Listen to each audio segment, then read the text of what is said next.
পর্দায় প্রেম থেকে বাস্তব জীবনে টানাপোড়া। শাকিব খান এবং শবনম বুবলির জুটি সবসময়ই খবরের শিরোনামে থাকে।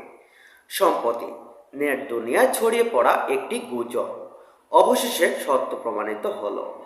আর এই পুরো ঘটনা নেপথ্যে জড়িয়ে আছে শাকিব খানের একটি পুরনো শিক্ষা বা পরামর্শ, যা বুবলি নিজের জীবনে প্রয়োগ করেছে। তাদের জীবনের এই নতুন সমীকরণ নিয়ে এখন বিনোদন পাড়ায় চলছে চুল ছিঁড়াছিঁড়ি বিশ্লেষণ। পরিস্থিতি যেদিকেই যাক, সাকিবের সেই উপদেশ বুবলির জন্য কতটা ইতিবাচক হলো সেটা এখন দেখার বিষয়। অনেকদিন থেকেই সামাজিক যোগাযোগ মাধ্যমে চলছিল বুবলির সন্তান হওয়া নিয়ে গুঞ্জন।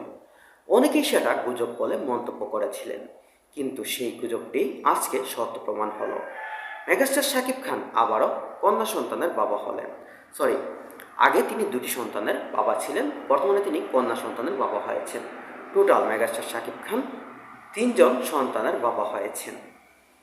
এবার দেখার বিষয়, মিষ্টি জান্নাতের আরেকটি পোস্টের মাধ্যমে মিষ্টি জান্নাত বলেছেন তিনি অগ্রিম আরেকজনকে কংগ্রাচুলেশন জানিয়েছেন এবং